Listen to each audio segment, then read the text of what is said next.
भक्तों, राधे राधे। हरे कृष्णा भक्तों, आज मैं आप लोगों को कार्तिक मास की शुक्ल पक्ष की प्रबोधनी एकादशी की कथा सुनाने जा रही हूँ। किस दिन एकादशी की व्रत करनी है और किस दिन पारण करनी है, कब पारण करनी है, मैं सब आप लोगों को बताऊंगी। ध्यान से सुनिएगा। एक बार बोलिए प्रबोधनी एकादशी महात्म्य की जय जय।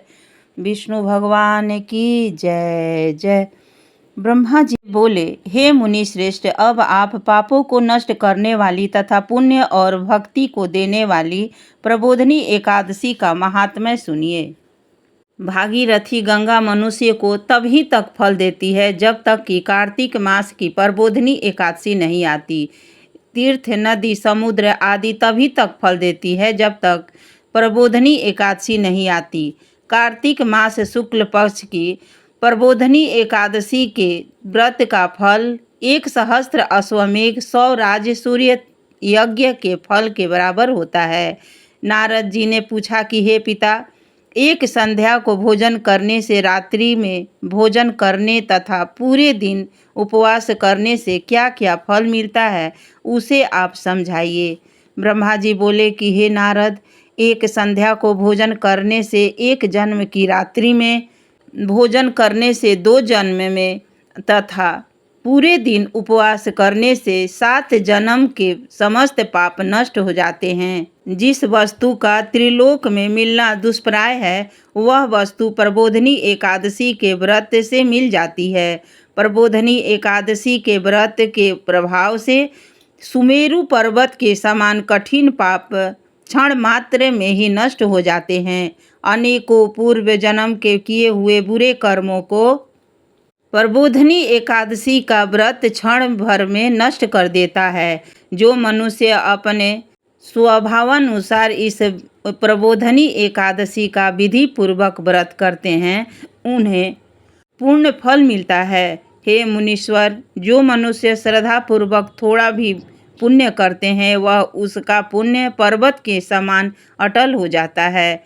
जो अपने हृदय के अंदर ऐसा ध्यान करते हैं, उनकी बीती हुई तथा आने वाली 10 रात्रि पीढ़ियां विष्णु लोक में जाकर वास करती है और नरक में अनेक दुखों को भोगते हुए पितृ विष्णु लोक में जाकर सुख भोगते हैं।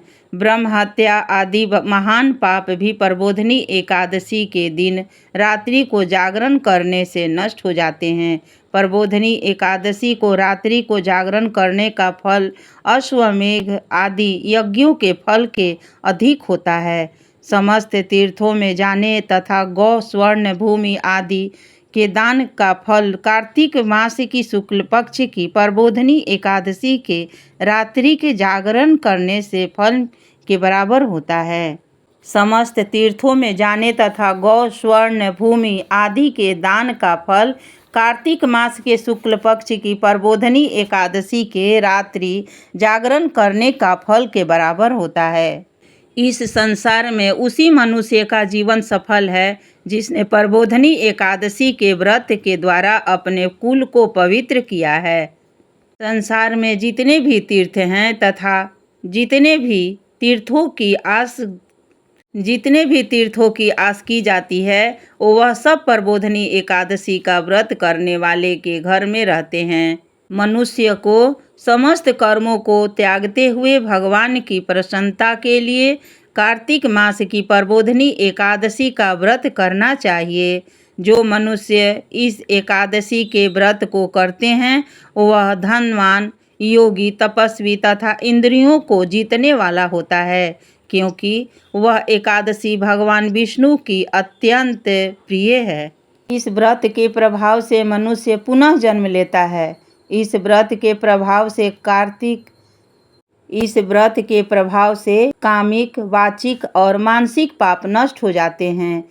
इस एकादशी के दिन को भी भगवान की प्राप्ति के लिए दान, तप, होम, यज्ञ आदि करते हैं, उन्हें अक्षय पुण्य मिलता है।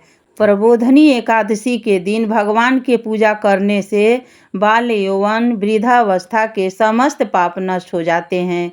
इस एकादशी की रात्रि को जागरण करने का फल सूर्य ग्रहण के समय स्नान करने के फल के सहस्त्र गुना अधिक होता है। मनुष्य जन्म से लेकर जो पुण्य करता है वह पुण्य प्रबोधनी एकादशी के व्रत के पुण्य के सामने व्यर्थ है। जो मनुष्य प्रबोधनी का व्रत नहीं करता है उनके समस्त पुण्य व्यर्थ जाते हैं। इसलिए हे नारद, तुमको भी विधि पूर्वक विष्णु भगवान की पूजा करनी चाहिए। जो मनुष्य कार्तिक मास में धर्मपरायण होकर अन्य व्यक्तियों का अन्न नहीं खाते हैं उन्हें चंद्रायण व्रत का फल मिलता है। कार्तिक मास में भगवान दान आदि से उतने प्रसन्न नहीं होते जितने कि शास्त्रों की कथा सुनने से प्रसन्न होते हैं। कार्तिक मास में जो मनुष्य भगवान की कथा को थोड़ा बहुत पढ़ते या सुनते हैं उन्हें 100 गौ के दान का फल मिलता है। जो मनुष्य अपने कल्याण के लिए विष्णु भगवान की कथा सुनते हैं वे अपने कुटुंब का उद्धार करके 1 सहस्त्र गौदान का फल पाते हैं।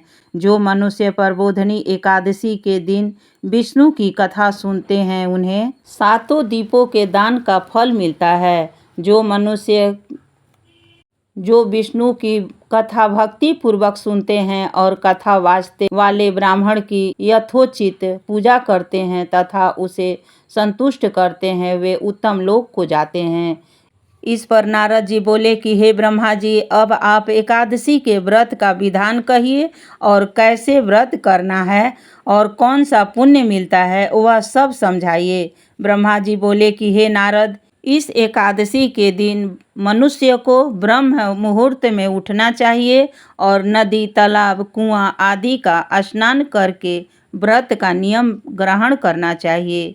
उस समय भगवान से विनय करनी चाहिए कि हे भगवान, आज मैं निराहार रहूँगा और दूसरे दिन भोजन करूँगा, इसलिए आप मेरी रक्षा करें।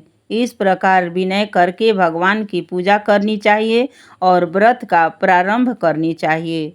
उस रात्रि को भगवान के समीप गीत, नृत्य, बाजे तथा कथा कीर्तन से समय व्यतीत करनी चाहिए। प्रबोधनी एकादशी के दिन कृपणता को त्याग कर बहुत से पुष्प, अगरबत्ती, धूप आदि से भगवान की आराधना करनी चाहिए। शंख के जल से भगवान को अर्घ्य देना चाहिए। इसका फल तीर्थ दान आदि से करोड़ गुना अधिक होता है। जो मनुष्य अगस्त्य फूल से भगवान की पूजा करते हैं उनके सामने इंद्र भी हाथ जोड़ता है। कार्तिक मास में जो बिल्व पत्र से भगवान की पूजा करते हैं उन्हें अंत में मुक्ति मिलती है। कार्तिक में जो मनुष्य तुलसी दल से भगवान की पूजा करते हैं उनके 10,000 जन्म के समस्त पाप नष्ट हो जाते हैं। जो मनुष्य इस नाम में श्री तुलसी जी के दर्शन करते हैं या छूते हैं या ध्यान करते हैं या कीर्तन करते हैं या रोपण अथवा सेवा करते हैं वे 1000 कोटि योग्य तक भगवान के घर में रहते हैं। जो मनुष्य तुलसी का पेड़ लगाते हैं उनके कुटुंब में जो पैदा होते हैं वह प्रलय के अंत तक विष्णु लोक में रहते हैं। जो भगवान की कदम्ब पुष्प से पूजा करते हैं वह यमराज के दुखों को नहीं पाते हैं। समस्त मनोवांछाओं को पूजा करने वाले भगवान कदम्ब पुष्प को देखकर अत्यंत प्रसन्न होते हैं। यदि उनकी कदम्ब पुष्प से पूजा की जाए तो फिर बात ही क्या है। जो गुलाब के पुष्प से भगवान की पूजा करते हैं उन्हें मुक्ति मिलती है। जो मनुष्य वकुल और अशोक के फूलों से भगवान की पूजा करते हैं वह अंत काल तक शोक से रहित होते हैं। जो मनुष्य भगवान की सफ़ेद और लाल कनेर से फूलों से पूजा करते हैं उन पर भगवान अत्यंत प्रसन्न होते हैं। जो मनुष्य विष्णु भगवान की दुर्वा दल से पूजा करते हैं वे पूजा के फल के 100 गुना फल अधिक पाते हैं। जो मनुष्य भगवान को शमी पत्र से पूजा करते हैं वे भयानक यमराज के मार्ग को सरलता से पार कर जाते हैं। जो मनुष्य चंपक पुष्प से भगवान विष्णु की पूजा करते हैं। ये आवागमन के चक्र से छूट जाते हैं। जो मनुष्य स्वर्ण का बना हुआ केतकी पुष्प भगवान पर चढ़ाते हैं, उनके करोड़ों जन्म के पाप नष्ट हो जाते हैं। जो मनुष्य भगवान की पीले और रक्त वर्ण कमल की सुगंधित फूलों से पूजा करते हैं, उन्हें श्वेत दीप में स्थान मिलता है। इस प्रकार रात्रि में भगवान की पूजा करने प्रातः काल शुद्ध जल से नदी में स्नान करना चाहिए। इस प्रकार रात्रि में भगवान की पूजा करने के बाद करके प्रातः काल शुद्ध जल की नदी में स्नान करना चाहिए। स्नान करने के पश्चात भगवान से प्रार्थना करते हुए घर आकर भगवान की पूजा करनी चाहिए। इसके बाद व्रत के लिए ब्राह्मणों को भोजन कराना चाहिए और दक्षिणा देकर मीठे वाक्यों द्वारा उनको विदा करना चाहिए। इसके उपरांत भोजन, गौ दक्षिणा के गुरु की पूजा करनी चाहिए और ब्राह्मणों को भूर्यदर्शी दक्षिणा देकर नियम को छोड़ना चाहिए। ब्राह्मणों को यथाशक्ति दक्षिणा देनी चाहिए। जिस ब्राह्मण को रात्रि में भोजन करवावें, स्वर्ण सहित बैल दान करना चाहिए। जो मनुष्य रात्रि स्नान करते हैं, उन्हें दही और शहद दान करना चाहिए। जो मनुष्य फल की आशा करते हैं, उन्हें फल दान करना चाहिए। तेल की जगह घी, घी की जगह दूध और अन्यों की जगह चावल दान करना चाहिए। जो मनुष्य इस व्रत में भूमि पर शयन करते हैं, उन्हें सब वस्तुओं को सहित शय्या दान करना चाहिए। जो मौन धारण करते हैं, उन्हें स्वर्ण सहित तिल दान करना चाहिए। जो मनुष्य कार्तिक मास में उपाहन धारण नहीं करते हैं, उन्हें उपाहन दान करना चाहिए। जो इस मास में नमक त्यागते हैं, उन्हें शक्कर दान करनी चाहिए। जो मनुष्य नित्य प्रतिदिन देव मंदिरों में दीप दान करते हैं, उन्हें स्वर्ण का या तांबे के दीप को घी तथा बत्ती सहित दान करना चाहिए। जो मनुष्य चातुर्मास व्रत में किसी वस्तु को त्यागते हैं, उन्हें उस दिन पुनः ग्रहण करना चाहिए। जो मनुष्य चातुर्मास के व्रत में जो भी वस्तु त्यागते हैं, उन्हें उस दिन पुनः ग्रहण करना चाहिए। जो मनुष्य प्रबोधिनी एकादशी के दिन विधि पूर्वक व्रत करते हैं, उन्हें अत्यंत सुख मिलता है और अंत में स्वर्ग को जाते हैं। जो मनुष्य चातुर्मास व्रत को बिना किसी विघ्न के पूरा कर देते हैं, उन्हें दोबारा जन्म नहीं मिलता।